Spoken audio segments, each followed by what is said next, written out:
Can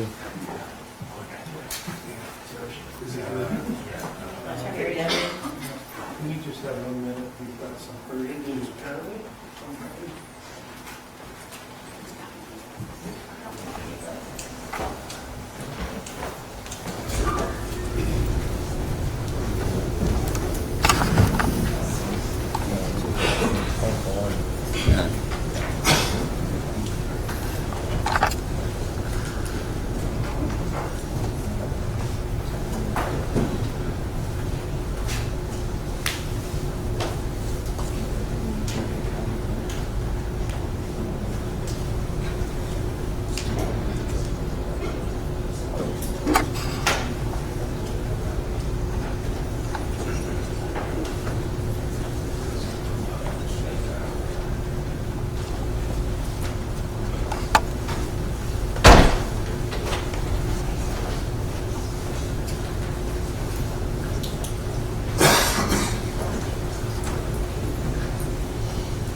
Thank you, Art.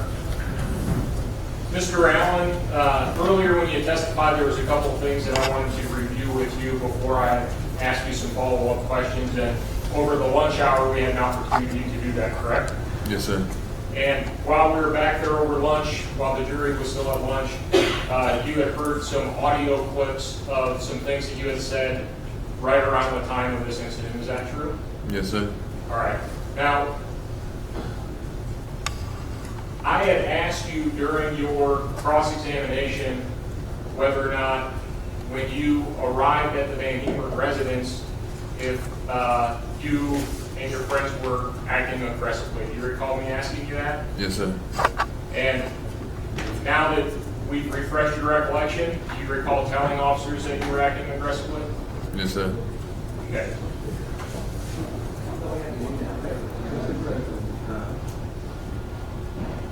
And as I recall, you told Special Agent Don Schnicker in his interview that you guys were coming at them aggressively, and then later on, or I think actually beforehand, there was a body cam that we reviewed, and you told that officer as well that you were acting aggressively when you arrived, correct? Yes, sir.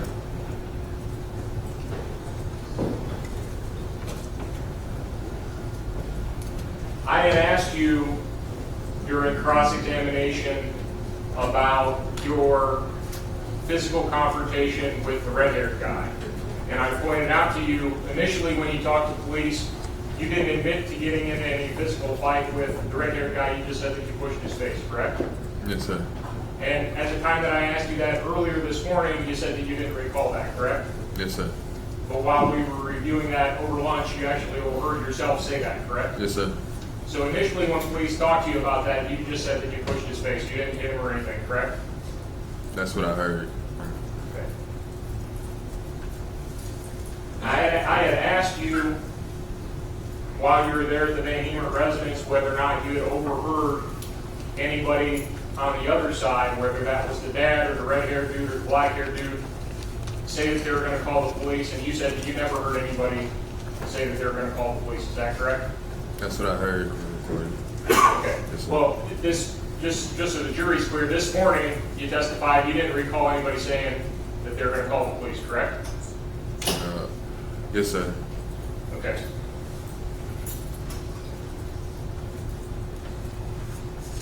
In your interview with Special Agent Schnickner, you indicated to him that after the fight got over, you did in fact hear the father say he was calling the police and you didn't care.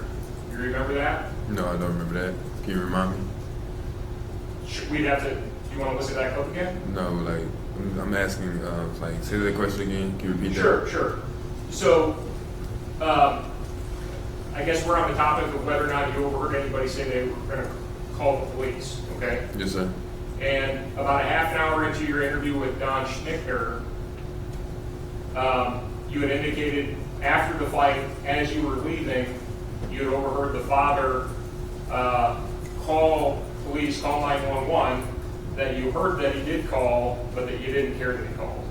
You recall that? Yes, sir. All right. Now, earlier in your testimony, you had talked about how the fight started when my client ran up on Mr. Todd, correct? Yes, sir. And you said that you went over to where they were at and Mr. Todd was handling his business. He was on top of my client, so he didn't need any help, correct? Yes, sir. You said specifically that you didn't interject yourself into that fight, you didn't throw any punches, you didn't get involved, correct? Yes, sir.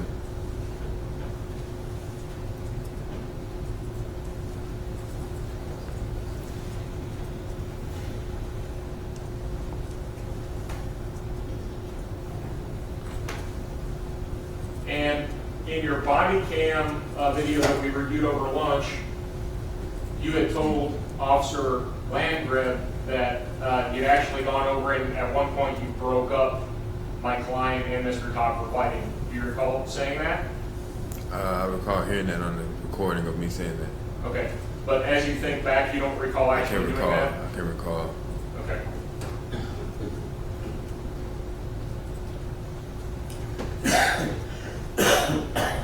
We also reviewed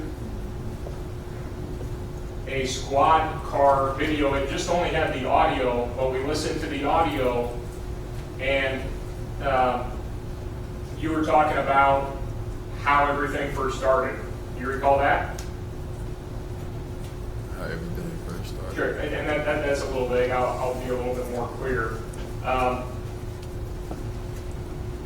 We listened to an audio clip in which you said, the clip began, "We black, so we gotta be scary." You recall hearing yourself say that? Yes, sir. All right. And then you sort of outlined what had happened. You had talked about how the dad dude was walking back to the house with the phone in his hand. Marquis followed him. He said, "What are you doing? Where are you going?" And the dad dude said that he was calling the police. You recall that? I recall me hearing that on the recording. Okay. Yes, sir. And if you recalled hearing that from the recording, you recognize that that was in fact what you would have said within hours of this incident while you were sitting in that squad car that actually recorded your voice. You don't dispute that that was your voice, correct? Repeat that again, sir. Do you dispute that the recording that we heard was actually you? What do you mean by dispute? I'm sorry. The recordings that we heard, Yes, sir. do you recognize those as your voice? Yes, sir. You actually spoke the words, all the things that we had reviewed over lunch. You recognize, you may not remember actually saying them, but you recognize that you did in fact say them, correct? I recognize that was my voice saying that was my voice. Okay. And in that particular clip, you said, and you overheard yourself saying, that the dad guy said he was calling the police, and that was before any fighting broke out, correct? That's what I heard on your audio. Okay, So you don't exactly recall, I but can't, you I did, can't recall it all. you did hear your voice say those things, correct? Yes, sir. Now, we had talked earlier that you were at the Jiffy station for a couple hours after all this happened, waiting for the police to do something, correct? Yes, sir. And we reviewed a clip where you're just standing there, nobody's talking to you, and then you spontaneously offer, but going onto someone's property, they're able to do that, right? They can do that, right, because it's their property. That's what you said, correct? Yes, I heard what I said on the audio. Okay, what did you mean by that? I exactly. I heard me saying on the audio. Is it okay if that can happen? But it wasn't during the prior of when I knew if Marquis was dead or not. Sure. Yes, sir. Before you knew that Marquis had passed, you thought maybe they were justified in what happened, and that's what you're talking about because you're on their property. I was asking a question. Right. Yes, sir. And the way you phrase that is, they're able to do that, right? They can't do that, right? I was asking him a question, sir. Okay. I have no further questions, Your Honor. Any further questions for this witness? Thank you, just a few. On the first or second questions about whether you were acting aggressively, if that's what you said at the time. You also explained in that same clip because you were big dudes asking why they'd thrown bricks through the window. Yes, sir. Not because you were doing anything else, No, sir. like putting your fists up, or waving weapons at them. No, sir.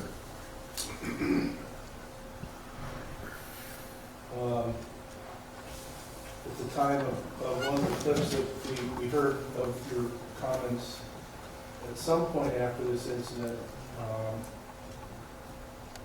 in the context of whether the older guy had called the police, during that statement by you, you were in tears, literally. Yes, sir. You were upset at that time because you learned that Marquis had died. Yes, sir. And it was in the context of you not understanding at all why anyone would do what they did to Marquis. Isn't that right? Yes, sir.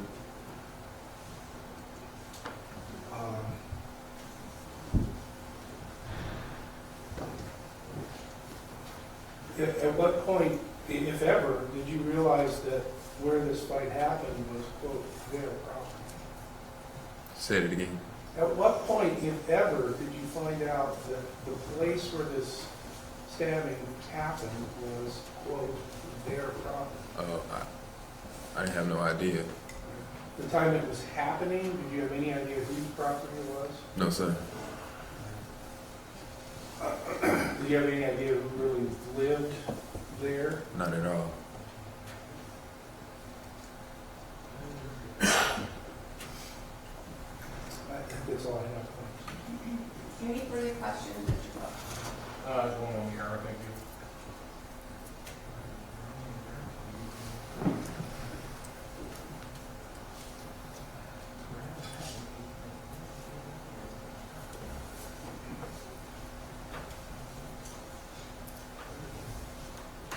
So, Mr. Allen, your indication is that you didn't know that you're actually going to this person's residence, is that correct?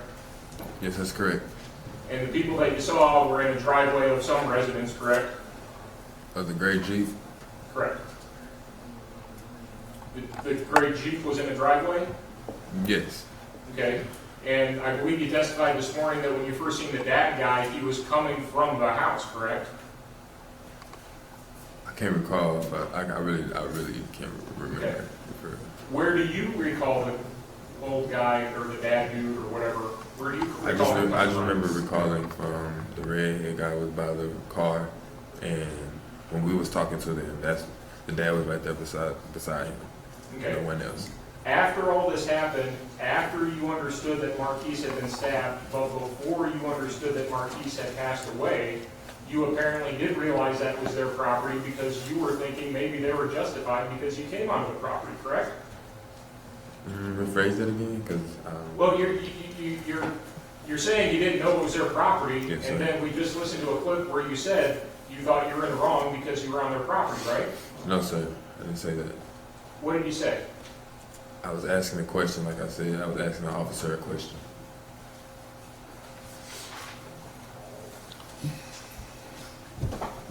And verbatim, if what you had said was, but going onto someone's property, they're able to do that, right? They can do that, right? Because it's on their property. You don't have any dispute as to those exact words being said by you while you were waiting for the cops before you knew that Todd had died, correct? Like once again, I promise you, I was just asking a question, you know. Okay. So even after that, you say you didn't know they were going to this person's property. I was just asking the officer's question, sir. That's all I was Sure, asking. sure, and I'm getting off of that. Yes, sir. I'm not browbeating you about that. Yes, sir. The original point of this was that you testified during redirect that you didn't know the person actually lived at that property. Is that what you thought? I didn't know. I didn't know. That's fine. No further questions, Your Honor. You may step down in this way to be excused. Yes, ma'am. You may also be excused from leaving the courtroom if you choose to do so. Yes, ma'am. Thank you.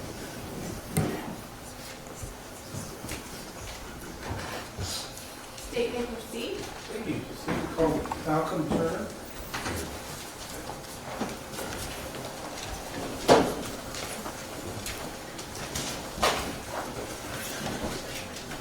Step forward, please. Raise your right hand. Do you solemnly swear the testimony you're about to give is true and correct, so help you God? Yes. Have a seat in the witness chair.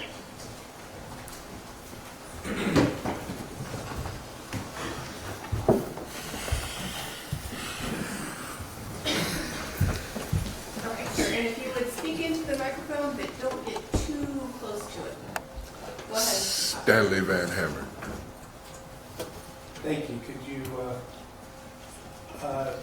please state and spell your full name? Malcolm Turner, M-A-L-C-O-L-M. Where do you live, Mr. Turner? Woodridge, Illinois. How long have you lived there? 6 years. We moved there right after Marquis went to Jackson State University. So I'm gonna back up. You're married. Yes. What's your wife's name? Michelle Turner. And you have children? Or Technically, you, no. She have children? She has 2 beautiful children. And their names are what? Marquis Todd, Kimberly Todd. What was your relationship with Marquis Todd? Stepdad. For how long were you a part of his life? I met Marquis at 5 years old and Kimberly at 10 in 2000.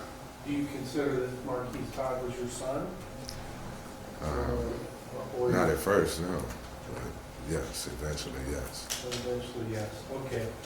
Can you give the jury just a little background? First of all, let's put up Exhibit 1.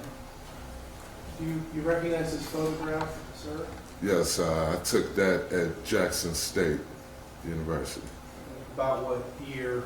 Is that- freshman year, So what year would that have been? 2013. So that was his like first day in there or something? First week, spring, first week. Was he playing basketball at that point? Yes, he received a scholarship to play. He played basketball in high school too? Yes, he did, at TF North. How was he as a basketball Good. player? I got tough standards, sorry. Will you please tell the jury, just tell us what Marquis was like as a person? I'm sorry if I'm not giving off the jovial side of Marquis, but he was raised by 2 only childs. single parents, no fathers. So he was raised with a sternness that was required in the city of Chicago. And sometimes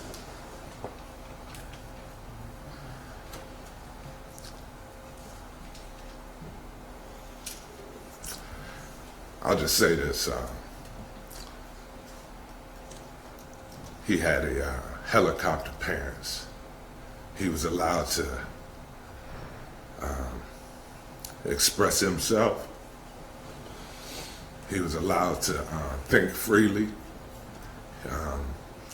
He was allowed to transfer 5 schools before his junior year in high school, because if he wasn't happy, we felt it, and we didn't like an unhappy child at home. So we did what pretty much he wanted. And when you live like that, there's a sense of there's a aura that we enjoyed about him that we didn't want to, we didn't want to pat that down. What were, did he have ambitions for life? Generally, what were they? He had visions of being a 6'9" pilot. He had visions of being a professional basketball player. He had visions of, coming back to where he started and doing things for his people. He was raised that way. He was raised to protect his friends, his family. He was raised to be a stand-up man. How old was he in March of 2018? 22. His father, by the way, his father was murdered at age 22. That's why he wears that number. He was encouraged to wear his father's number, because my favorite number was 44, the age my mother died. So when we looking at the history of a person, and we're going to judge him by his history, then you need to know exactly how he was raised. Thank you very much, Mr. Turner. I don't have any other questions. Ross? I have no questions. Sorry about your loss, sir. Please sit down.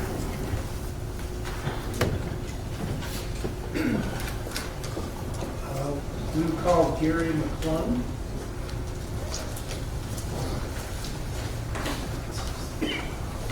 Step forward, please. Raise your right hand. Do you solemnly swear the testimony you're about to give is true and correct, so help you God? Have a seat in the witness chair.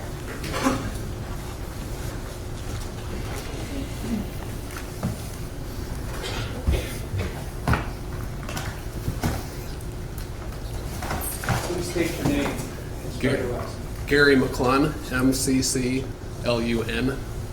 Forgive me if I call you McClune, because that's what I always wanted to say. Okay. McClung. McClun. I presume from your uniform you're a police officer. Yes, for the city of Oskaloosa. How long have you been self-employed? About 19 and a half years. Were you on duty on the night of March 1st of 2018? Yes. Did you get called out at about 10:50 p.m. that night? Yes, I did. What was the nature of the call in general? It was a fight in progress. What did you do? I responded to the area and arrived initially to the Jeffy gas station with Lieutenant Plum, and then we continued on to the house. So you didn't stay for long or at all at the gas station? No. What are your initial observations when you got to, I presume you said the scene, 603 North 3rd Street, is that what you're referring to? Yes. What did you see when you got there? When we first pulled up, we located 3 males standing in the front yard at that house. Who were they? Stanley VanHemert, Luke VanHemert, and Elijah Marcus. What were your first actions? When we first made contact with them, we gave them simple commands of show us your hands. I went up and I patted them down for weapons. Did you find any weapons on any of them? No. Did you check any to see whether any of them were injured in any way? Yes. What observations did you make about that? The initial observation was Elijah Marcus had a cut lip and he was bleeding from his knuckles. Did you notice, at least at that point, anything wrong physically with Stanley VanHemert or Luke VanHemert? Nothing that I saw. Generally, how long were you there at the house? Do you remember? Total time, probably 10, 12 hours. During that time, did you have the opportunity to speak with the defendant? Yes. Do you see him in court, by the way, today? Yes. Could you just describe what he's wearing, please? He's in a black suit with a tie. He has a little bit of a beard. What did he say had happened that night? So initially he told me that there was a traffic accident and that after the accident, the ensuing fight happened. Did he say that there was some sort of verbal altercation also that happened? Yes. Did he mention who had been with him either in the initial car accident collision or later at the house? Yes. Who did he say to him? He advised it was himself and Elijah Marcus. In which part or parts were they together? During the traffic accident and then also at the fight. Did the defendant at all mention somebody by the name of Jeff here? No. And did you specifically ask him who was with you when this crash happened? Yeah, I asked him to explain the situation and the incident to me, and as he told me the story, he described himself and Elijah being involved. So what did he say happened after this verbal altercation and collision? So he described a small traffic accident, at which time the other vehicle stopped. He said there's a verbal altercation. The other vehicle left the scene, and him and Elijah continued on to the store, and then returned home, and then went in the house, got Stanley VanHemert. Okay. And what did he say happened next? He said he explained the accident to his father. They were outside looking at the damage to the vehicle, and that the other vehicle drove past the residence a couple different times and then finally stopped. Okay. And what happened, if he said, after this car stopped? He said the males exited the vehicle aggressively and came onto his property. Did he say how many got out of the car? 3. And did you say, I was thinking of something else, that they got out and acted aggressively? That's what he reported. Did he explain any reason why he thought maybe they were acting aggressively? No. So he didn't explain, well, he might have been a little mad because I threw a brick through their window. No. All right. That he didn't mention. No. All right. Earlier in the story, at the time of the collision, did you say that the other car drove away? Yes, he said after the verbal altercation, the vehicle left by backing away from the house. Did you follow up with why this car would be backing away? The description didn't really seem normal, I suppose, so I had him describe it in a little more detail to me. What did he say? Just basically the car backed down the road to the north about a block and then left on a side street. Okay, so again, no explanation that maybe it was backing away because maybe he and his friends were acting aggressively toward his car. No. That's like back away. No, he didn't mention that.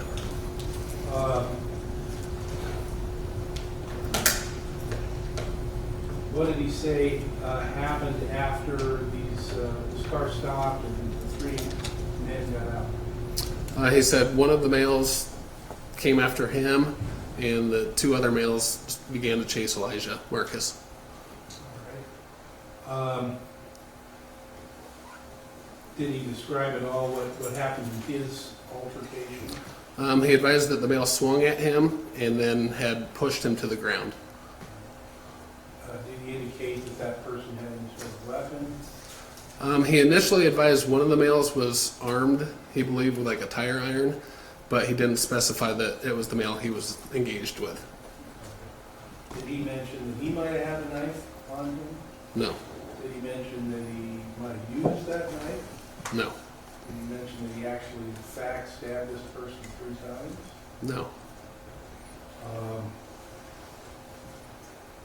Did any time during any of his conversations with the defendant did he say anything resembling, you know, I had to stab this person because I was scared for my life, I was scared for the life of my father, I was scared for the life of my friends?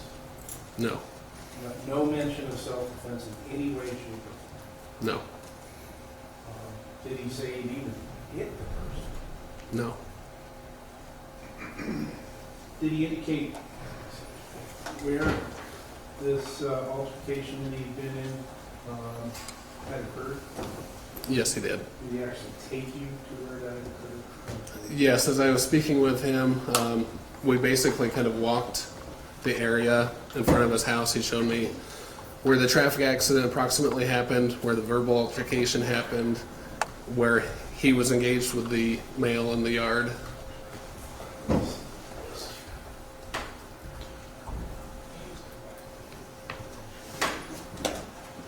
We'll put exhibit 23. Do you recognize this home? Yes. Can you, I think there's a laser pointer up there, a big round button. If it's shown in this picture, where did he show you that his altercation happened? Generally in this yard here between like the front door and this tree. So basically right in the middle of the front yard. Did you also speak with Mr. Marcus and Mr. VanHemert while you were there? Yes.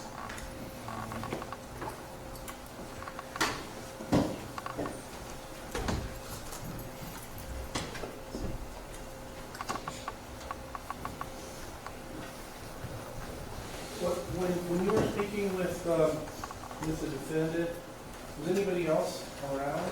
You were standing there listening? Yes, when I initially spoke with him, it was him, his father, and Elijah all in the front yard together. All right, so they were facing you while you were directing questions at the defendant? Yes. So is it your feeling that they had also heard what the defendant was saying to you? Yes. That's all I have, thank you. Cross.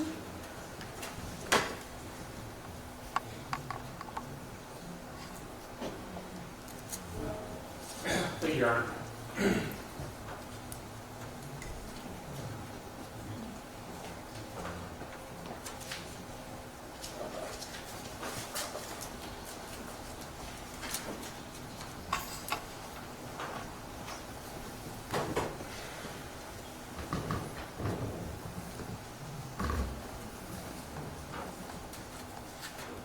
Sir, I'm horrible with titles. All right, is it officer, lieutenant, sergeant? I'm a lieutenant. Okay, sorry about that. Lieutenant McClung, you just testified that when you spoke with Luke VanHemert, Eli, and Stanley were essentially right there, you were kind of talking to all three of them at the same time? Correct. Were they refusing to separate, or that's just how it happened, happenstance? That's how it happened. Initially, I was just trying to gather some facts of what basically happened. Okay. That was nothing that they consciously did or didn't do. If you would have directed them in other directions, you don't know if they would have complied with that or not, correct? Correct. I think it's common for speculation. I think it was phrased in terms of they didn't know. Sustained speculation. But at any rate, you never did separate them, and you were voluntarily asking them questions even though you realized that they were all standing at the same basic location, correct? Correct. Did you take any photographs during the course of your involvement in this investigation? I did not take any specifically myself. I was present and pointed out items to be photographed.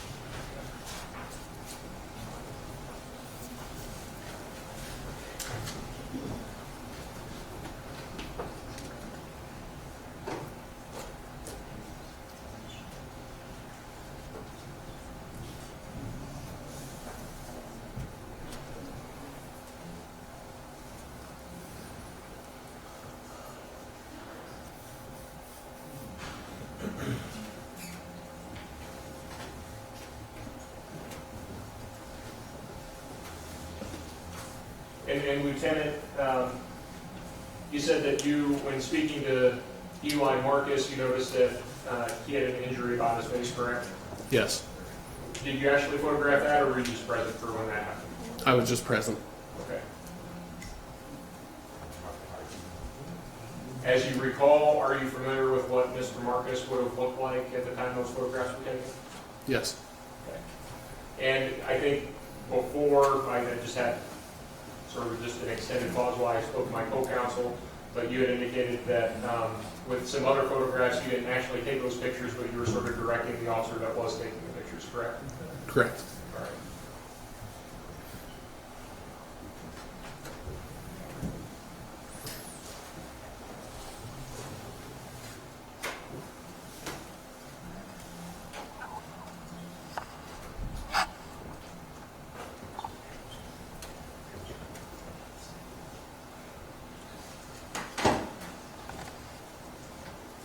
May I approach now? You may.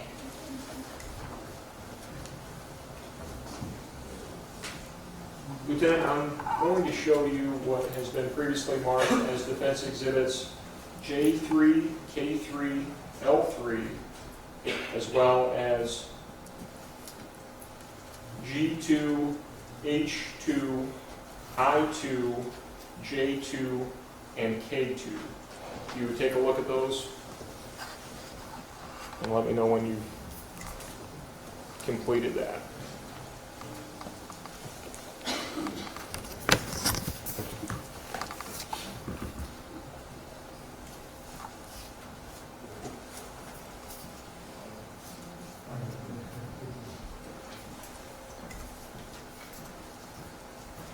Okay. Do you recognize the items that are depicted in those photographs? Yes. And were those items consistent with your observations that you would have made during the course of your investigation on March the 1st, the morning of March the 2nd, when all this was going on? Yes. Okay. Your Honor, at this time I would move to admit J3,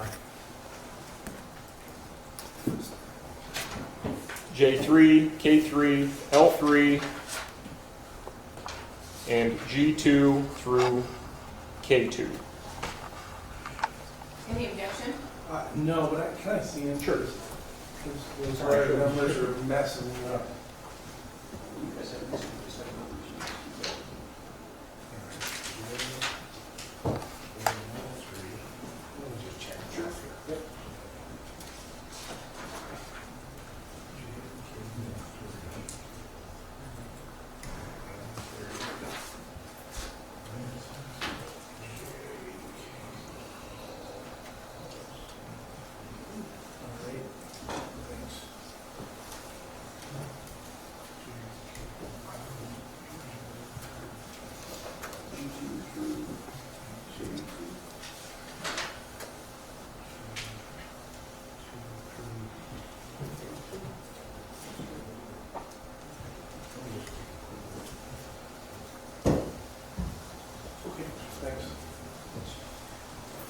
Permission to publish, Your Honor? Just a minute, I have it in the Oh, sorry. Defendant's exhibits J3, K3, L3, G2, H2, I2, J2, and K2 are all received, and yes, you may publish. Thank you, Your Honor.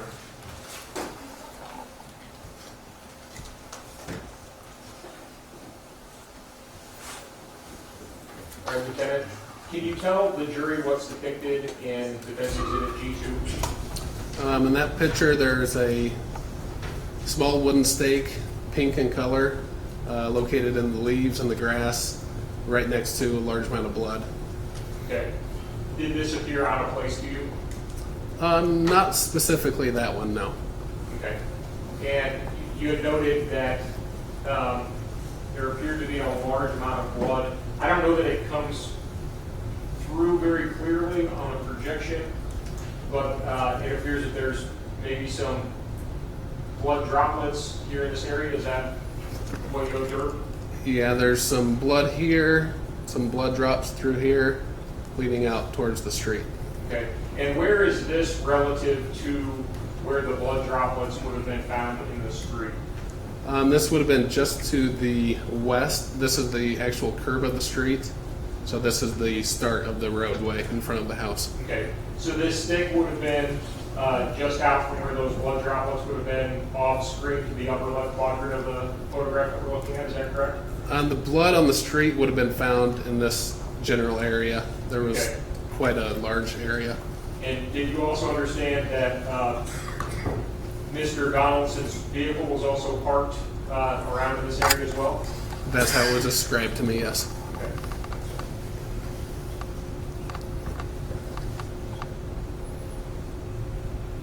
All right. Can you tell the jury what's depicted in Defense Exhibit I-2? Another small wooden stake. And can't really see in the picture, but there was a couple blood drops on in the gravel there. But mainly I had the stake photographed due to it possibly being used as a weapon. Okay. Now, you said that the other one wasn't necessarily out of place, but this one seemed to you to appear to be out of place, correct? Correct. And this is in that gravel driveway, and again, it doesn't depict that very well, but according to your testimony, there are blood droplets around where this stick is located. Is that correct? Yeah, I can't see specifically, but there was a couple blood droplets in the gravel. Okay. Yes. And the vehicle that's depicted here, do you recall what vehicle that was? I believe that's the front end of Luke VanHemert's Jeep. Okay.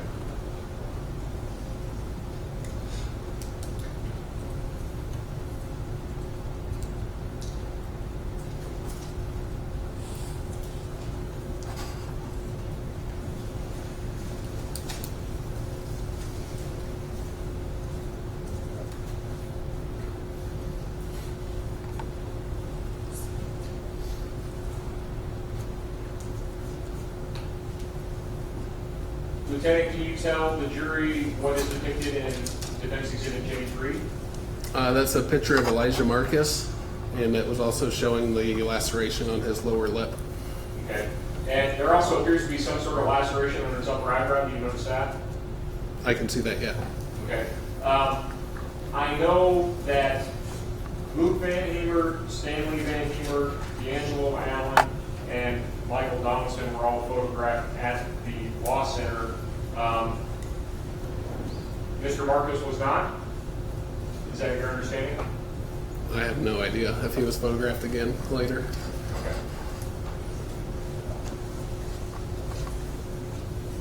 Do these pictures appear consistent with being taken while you were on the scene?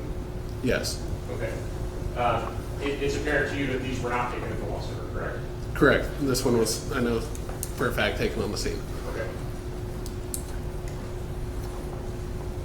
Exhibit K3, what is depicted here? That was a photo of Elijah Marcus's hands showing the lacerations on his knuckles.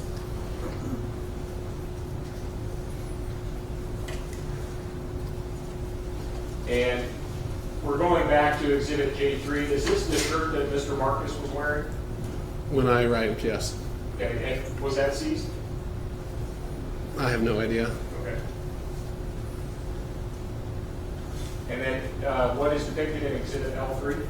That was Elijah Marcus's left leg showing an abrasion on his knee.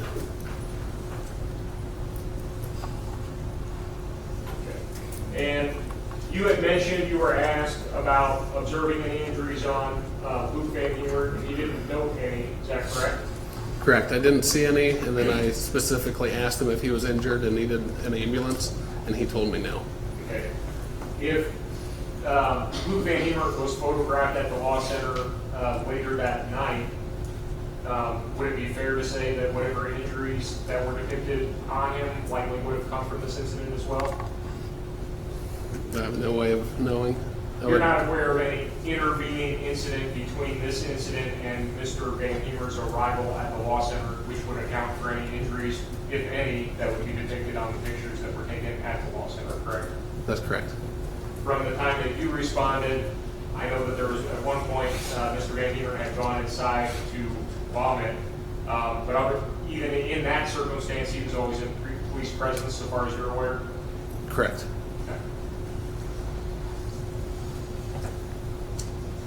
And when you arrived at that location, Luke, Eli, and Stan were all standing there in the yard waiting for you to arrive, correct?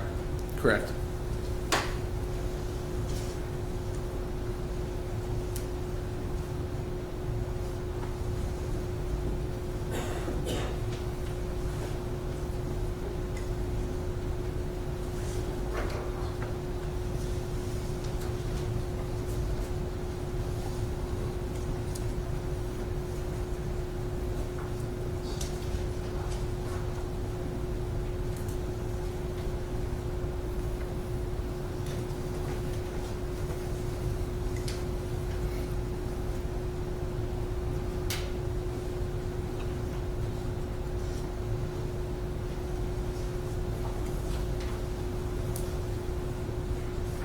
Now, I'm looking at your report, Lieutenant, and then referring back to Exhibit I-2.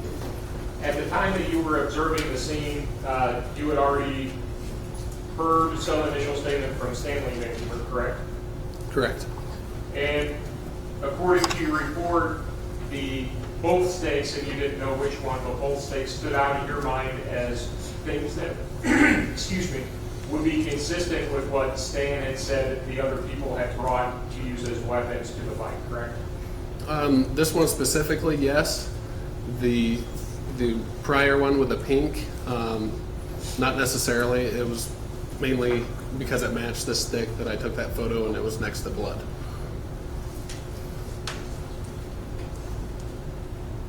Thank you, Lieutenant. I have no further questions. Redirect. Just a couple. You mentioned you were there for a lot of hours that night. Is that true? Yes, Continuously? Or did you go away and come back? I was there the entire time. During that whole time, I think I just heard you say that Luke VanHemert went inside and vomited. Did I hear you say that? It was relayed to me. I didn't know that personally, but it was relayed from other officers on scene. To your knowledge, did either Stanley VanHemert or Elijah Marcus go inside while you were on the scene? I don't recall either of them going back in the house. Were there other people in the house? Yes. Who else was in the house? Two females, and I don't have their names with me, but I believe one was Luke's girlfriend, and then one was a mom or stepmom. Did they pretty much stay in there, or did they come out and talk to you all too? Or They pretty much stayed in the house. you didn't interview either of those? No. No. All right, thank you. Cross. Briefly, Your Honor. Lieutenant, when you arrived at the VanHemert residence, they were cooperative as far as you were concerned, correct? Correct. And you indicated that you weren't present when Luke went inside to vomit, but you understood that he was escorted by a police officer inside and that a police officer was present with him? Correct. Okay.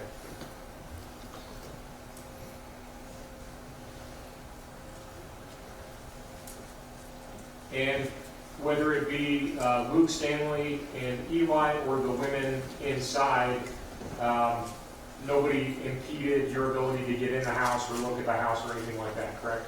That's correct. I have no further questions, Your Honor. Anything else, Mr. Cross? No. You may step down and may this witness be excused. Yes, You may sir. also be excused and leave the courtroom if you choose to do so. Thank you. State may call next witness. Thank you. State and call Trinity Schaefer.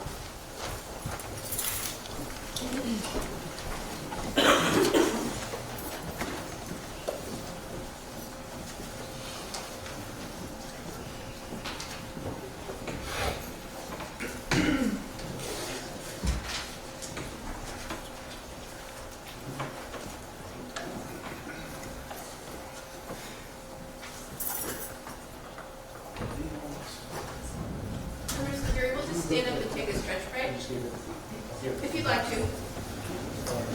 Everybody else can stand if they like to.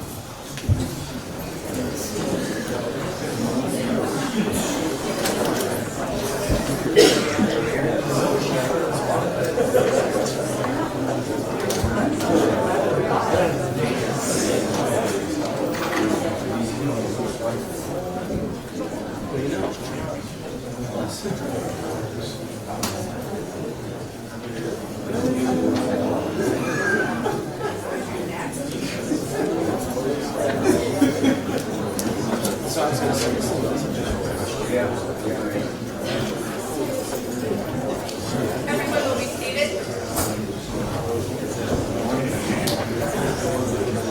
Step forward, please. Raise your right hand. You solemnly swear the testimony you're about to give is true and correct, so help you God? Yes. Have a seat in the witness chair.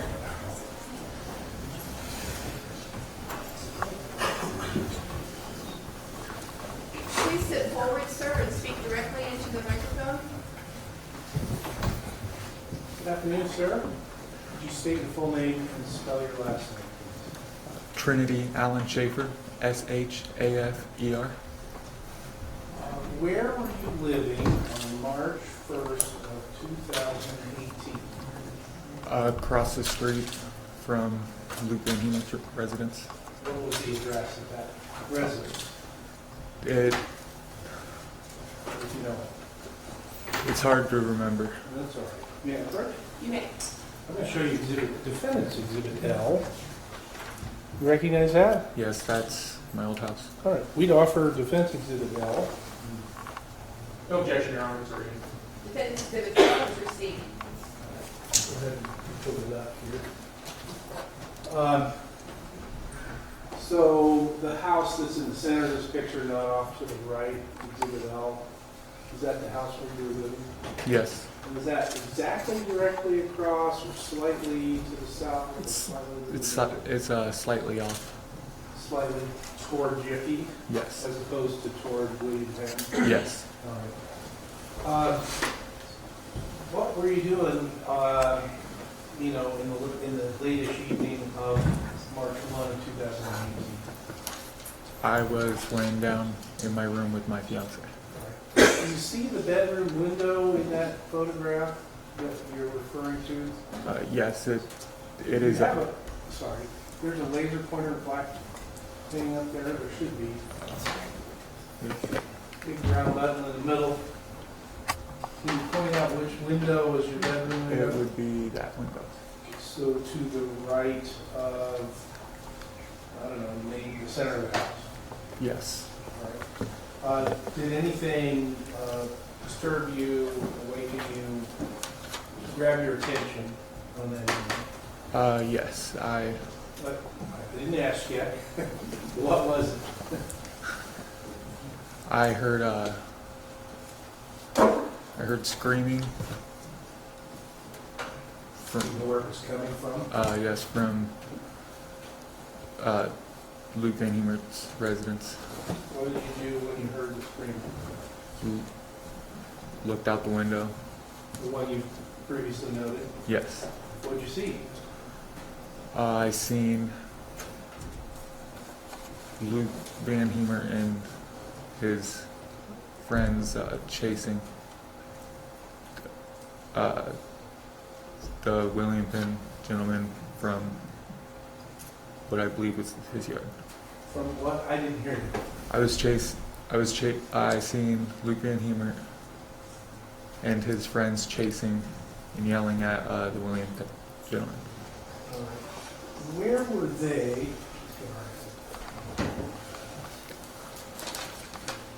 We're going to change exhibits here.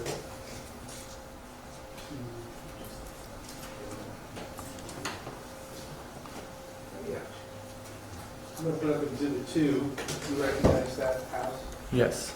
Now, I realize this isn't exactly the perspective that you would have been looking from, is it? No. You would have been more to the left. Yes.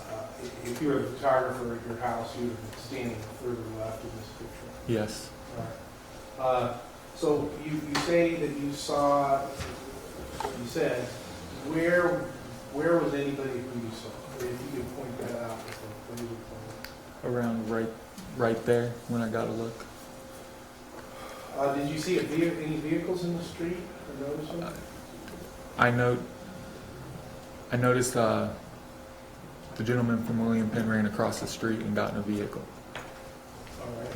All right. Then, was there one person from William Penn or more than that you saw? I believe there were two. All right. And when you first looked out, you say you saw them being sort of chased, these William Penn men, were they men? Yes. African American men? Yes. Could you tell that, or would you not know? Yes, I could tell. All right. And tell us what happened that you saw. They got in the car and drove off, going towards the school. And when you say toward the school, from the perspective of the photographer in Exhibit 2, are they going left or are they going right? They were going right. They were going back toward William Penn. Yes.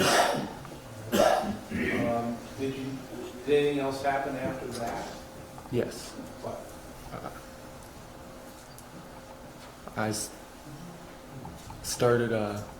I heard that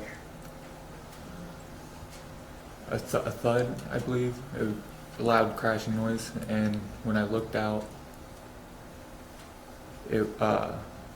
I seen what I believe was Luke or one of his acquaintances swinging a stick or a ball bat or something at their car that was going up and down the road. Where was it that this person you say you saw was standing or swinging, whatever they were swinging? In the empty lot, in like on the side of the road, in the grass, in front of the trees. To the right in this frame of Exhibit 2? To the left. To the left. So this car had been parked where before it left and before it got swung at by this object? Could you repeat that? Well, I'm trying to understand your testimony. You say you thought you saw somebody get into the car. Yes. And then I asked you what happened next, and then you said that car started driving, I got my directions right, to the north, which would be to the right, in Exhibit 2. And then you say you saw somebody swing an object at it? Is Yes. that right? Yes. So, where had the car started from when the person ran and got into it for you? Before I saw Yeah, this well, one? you said this man went to this car. Where was it at that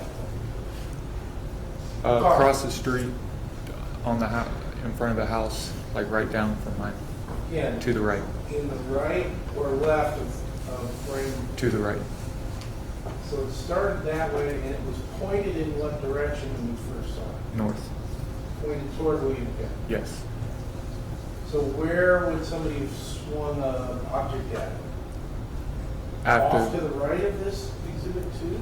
No, On the it road was further? after they left. They came back. The car came back. Okay, I missed a step. Okay. So any bat swinging or anything? The first time you saw the person go away? No. Then they came back. Yes. How long a time? A few minutes maybe. What happened when the car came back? That's when I heard the thud and looked out my window and seen them swinging So stuff. you didn't actually see any person make contact with the car with an object. You just heard that part. Is that right or wrong? Right. That's correct. Okay. And that made you then look again, or you were Yes. already looking, or what? I looked again. And at that point, the car was coming from what direction? South going north again.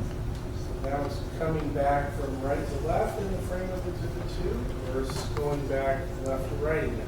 It was going back from left to right again. And that's when you saw somebody swinging at it? Yes. Okay. Did you see who that was? No, it was dark and there was a hood up. So you heard a contact, you looked, you saw. Can you kind of describe what you saw? What they were doing or where they were doing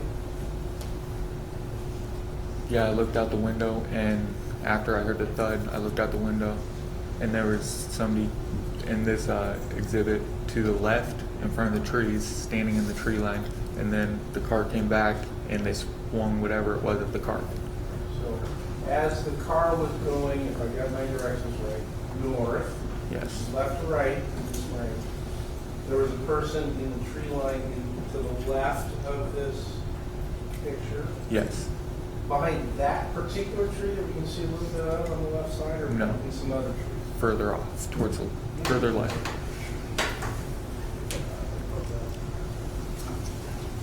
Yeah. Okay, we've got Exhibit 4 up, which is sort of an overview.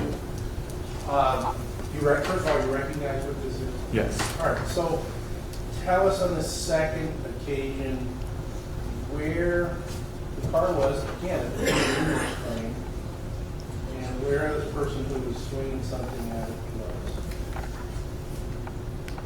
When I looked, when I seen the person was about right here, and the car was driving right there when I seen it. And is that closer to your house or farther away from your house?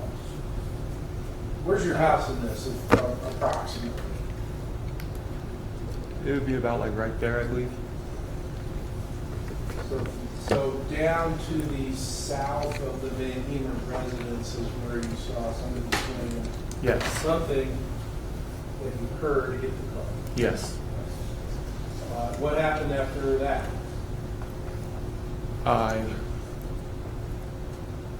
I heard Lou screaming at them. How did you Two. know it was Lou?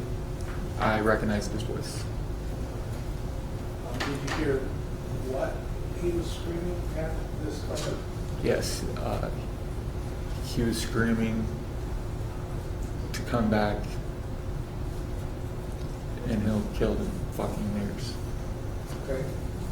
What happened to the car after that? It drove up and then came back around again, I believe. How long was it between when you saw this striking and it drove away, was it before it came back? Is this time number 3 then? Yes. How long was that period of time? Do you have any sense of it? 10, 15 minutes. So it wasn't just like it came around the block, it was longer than that. Yes. What happened? Were you paying attention when it came back?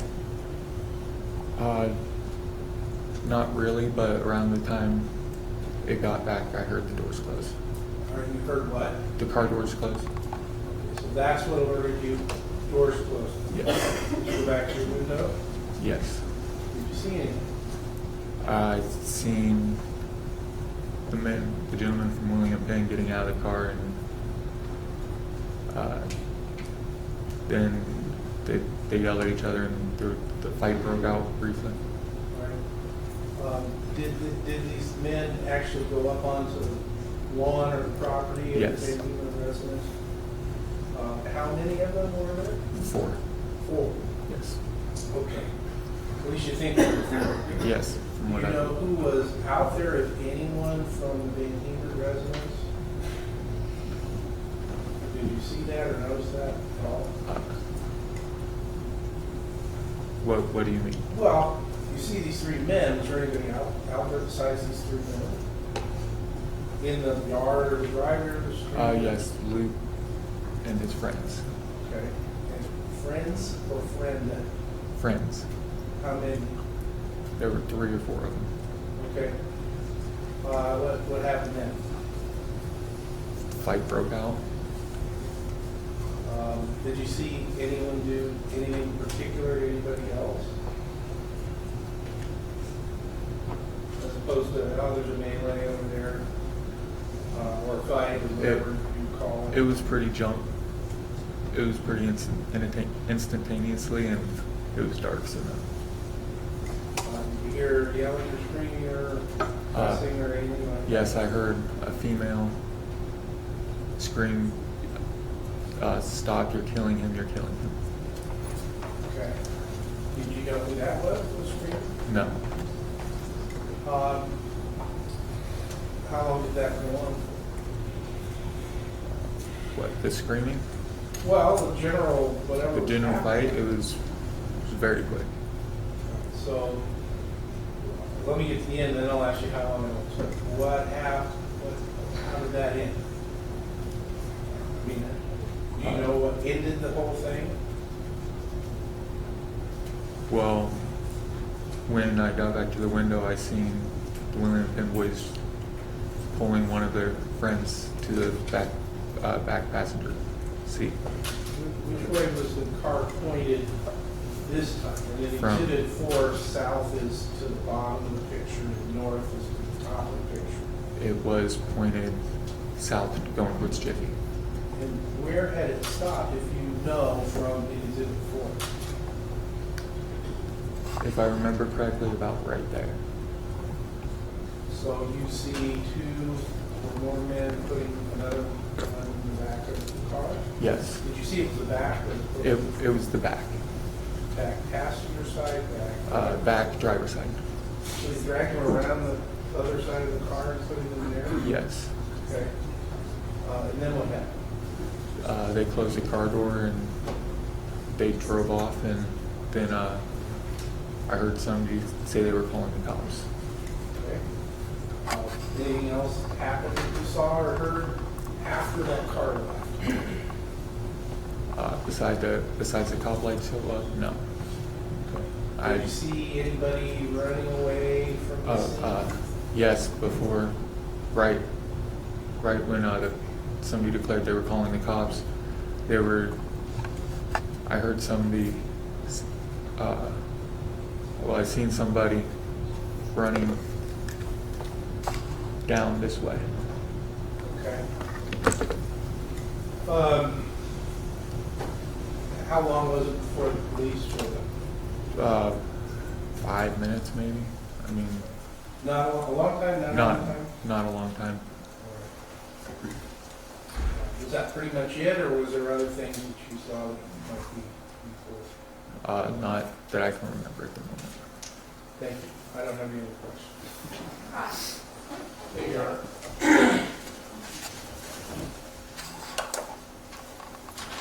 Mr. Schaefer, where were you at when law enforcement had made contact with you about this case? Mahaska County jail. Okay, so you were in jail when they asked to talk to you, correct? Yes. And this was many, many months after this incident took place, correct? Yes. And why was it many months? Why didn't you come forward initially? May I approach Your Honor on this question, please? I have an objection. Okay, Councilman Miller.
according to Troy Boston's report, Mr. Schaefer, he didn't interview you until November the 30th of 2018. This would have been 7 or 8 months after the incident, is that correct?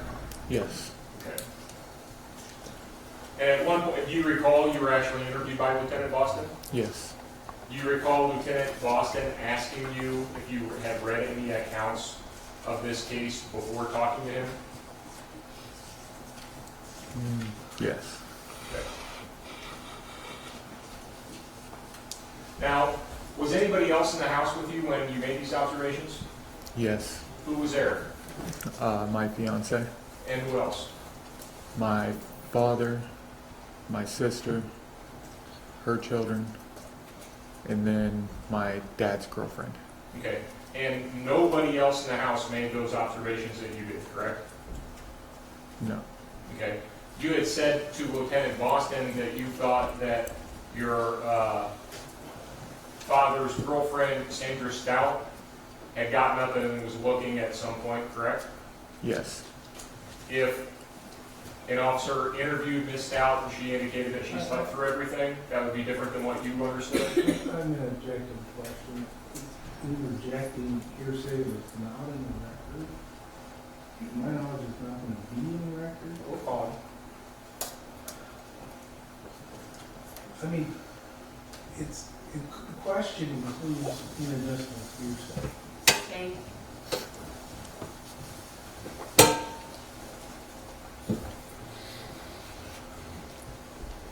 Now, you said that you overheard screaming, and with regard to some of the more inflammatory things, you said that you recognized Luke's voice, correct? Yes.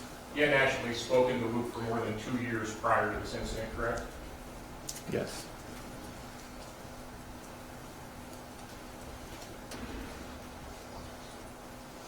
And Mr. Prosser sort of corrected you on that and kept asking you about 3 guys, but you were very confident you actually seen 4 African Americans get out of the car, correct? Yes.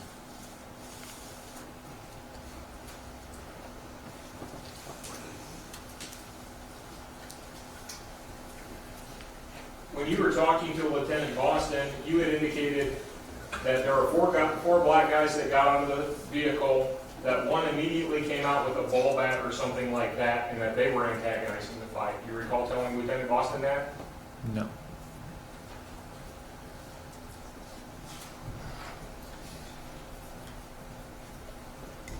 All right, we're going to come back to that, Mr. Schaefer. For your deposition, I spoke to you last month on March the 1st. Do you recall that? Yes. And if you recall, I asked you if you were under the influence of anything at the time that you made these observations. Do you recall that? Yes. And do you recall how you responded? Yes. What did you say? I was not. Okay. Is that what you told Lieutenant Boston? Yeah. I do not remember. Okay. If you told Lieutenant Boston about 14 minutes in that you were kind of under the influence, that you were coming down off of meth, and then you had smoked 1.5 grams of weed, is that right? Refresh your recollection? Yes. And that's in fact what you told Lieutenant Boston? Yes.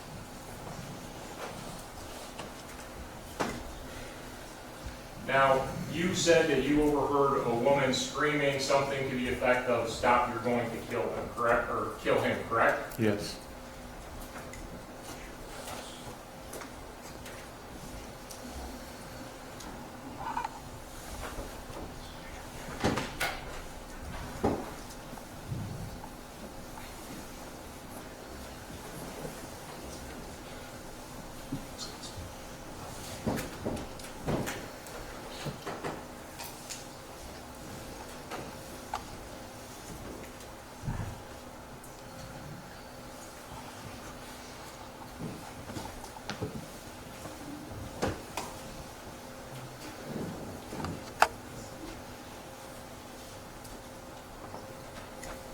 Now, Mr. Schaefer, this is a front view of the VanHemert residence. And if you recall last month when we were talking about how the street appeared to you from across the street, there was a little bit of confusion about that, right? Yes.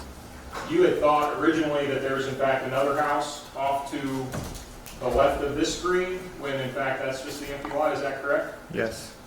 you had talked about the woman that you overheard screaming, "I'm gonna kill you," or something to that effect, wasn't here at the VanHemert residence, it was at one of the neighbors, and you had talked about how you thought that the VanHemerts were really friendly with that neighbor, correct?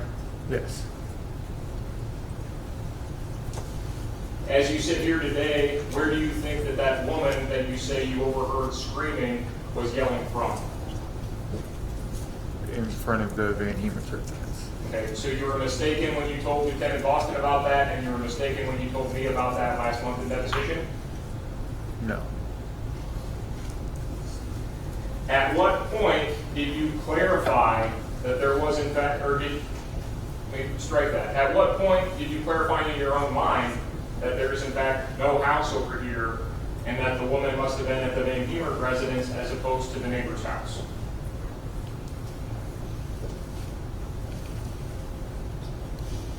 I don't know how to answer that. I mean, Okay.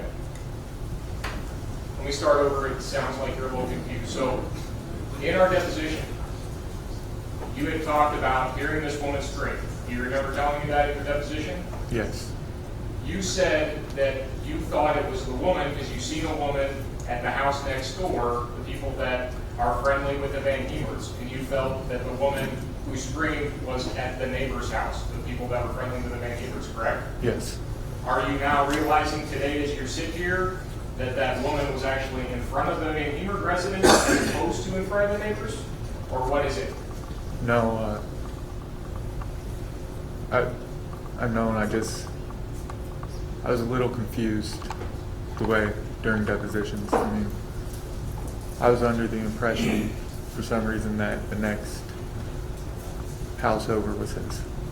Okay. In fact, you thought that the fight in fact took place. There's some confusion about that in your deposition, that the fight actually took place in the house next door, correct?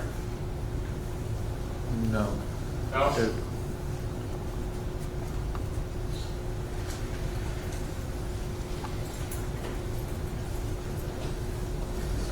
You didn't mention in your testimony today, Mr. Schaefer, but in your interview with Lieutenant Boston and in your deposition, you had mentioned seeing somebody with something shimmering in their hand. Do you recall that? yes. And what do you recall of that? I seen a light reflect off of something in somebody's hand, and they were standing over somebody else. Okay.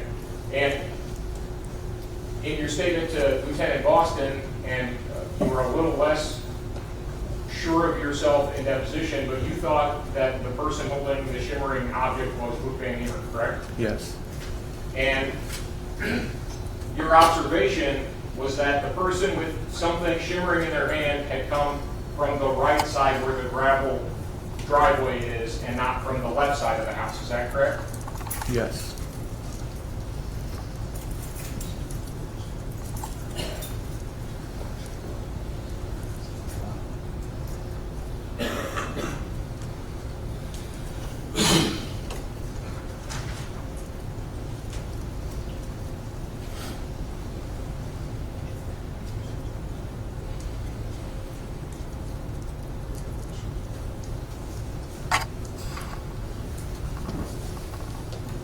And so if I understand your testimony earlier correctly, when you very first heard the screaming and that there was some ruckus outside, your observation was that you saw some African American men, I think you described them as William Penn men or boys, running from the VanHemert residence and getting into their car? Yes. And at that time, the car wasn't parked on the VanHemert side of the road, it was parked on your side of the road? Yes.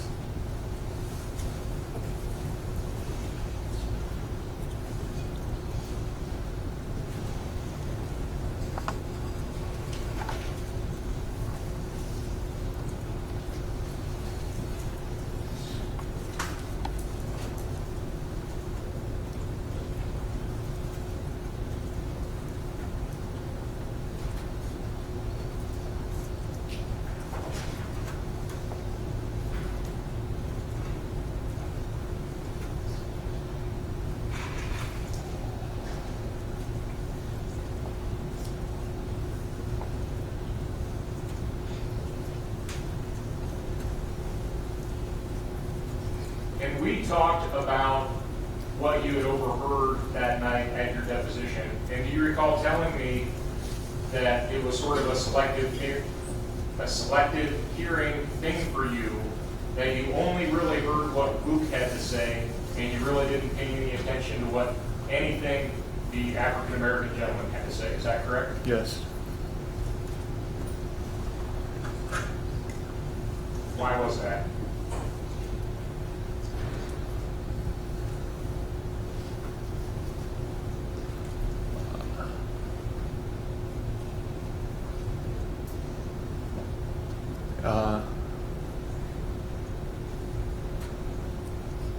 I don't like listening to ignorance.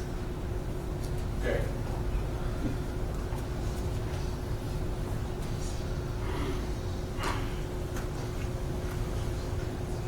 And as far as the fight is concerned, during your deposition, you said that you couldn't really attribute any particular person swinging at any other particular person, and we were talking about on the white side, on the black side, you really couldn't distinguish anything because it was so dark, correct? Yes.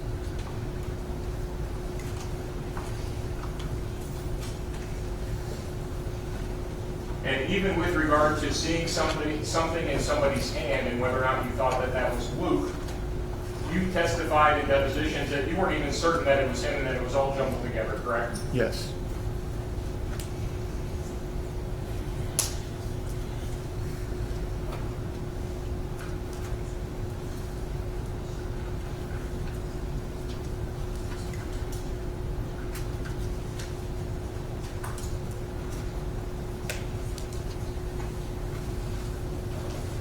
And at one point, you told Lieutenant Boston that you observed Luke VanHemert actually standing over one of the African American men, correct? Yes. Do you recall that? Yes. When did that happen? Around the end when I heard somebody yell, "Stop, you're killing him." So you do recall one white guy standing over one black guy at some point, correct? Yes.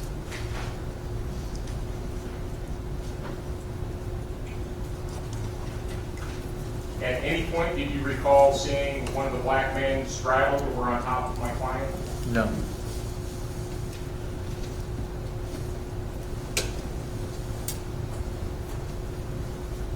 And even with regard to this issue, you told me in your deposition that that was fuzzy, correct? Yes. That it could have been flip-flopped, right? Yes.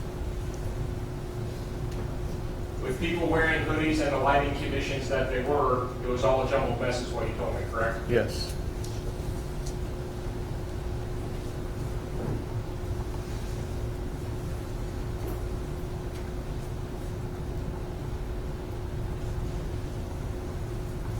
You told me in deposition that the passage of time affects your recall of these events, is that true? Yes. And that since March the 1st, 2018, you really haven't talked or given much thought to this since then, correct? Yes.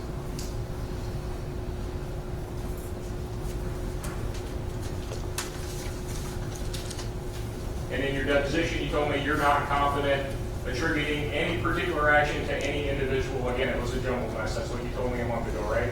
Yes. And your fiance was lying right there. You told me you never actually discussed this with your fiance either, correct? Yes. You were aware after the incident that the police were going up and down that road all night into the morning, correct? Yes.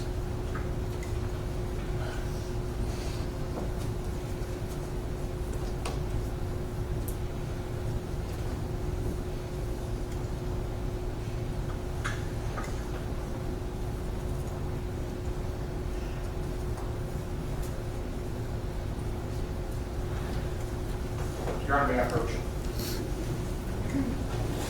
This will be brief.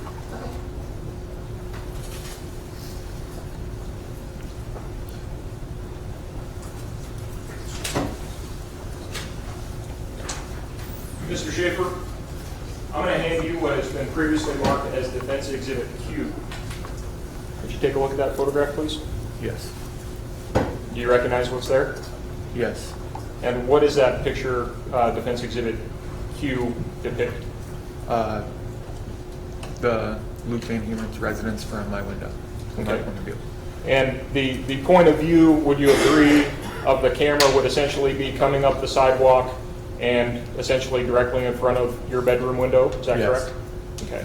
And this appears to be an accurate depiction of what you would have seen, obviously during the daytime, but at any rate, the essential viewpoint that you would have had in looking at the VanHemert residence, correct? Yes. Your Honor, I would move to admit defendant's exhibit Q. No objection. Defendant's exhibit Q is received. Permission to publish, Your Honor? Permission granted.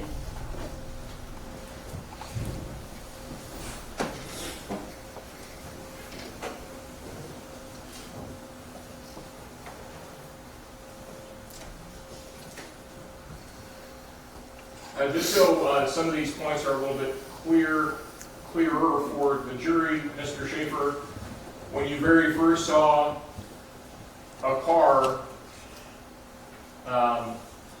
with the African American gentleman in it, you said that it was actually on your side of the street, correct? Yes.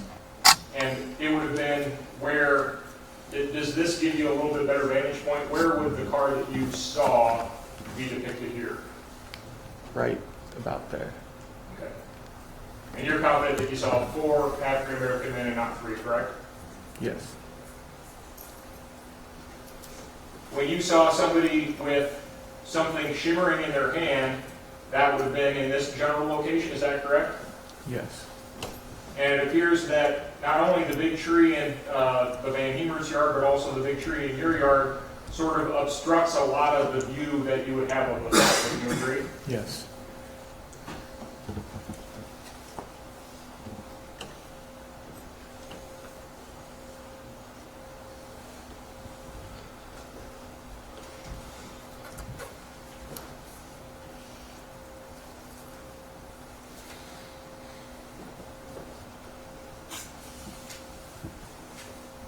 And the second time you seen a car stop, that would have been in front of the VanHemert residence? Yes. And I think, did you describe that car as a black car? Dark. Dark? Not silver? I don't remember. Okay.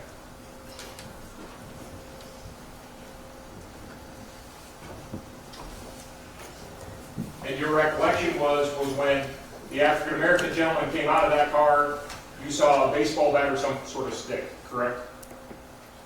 Yes. I have no further questions, Your Honor. Redirect. Thank you. You may step down. Did you want this witness to remain available? I know, Your Honor.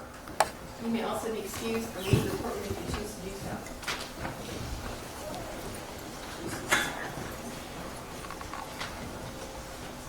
Members of the jury, we're going to take an afternoon break. Remember all of prior admonitions, and I would summarize those as follows. Keep an open mind, pay no attention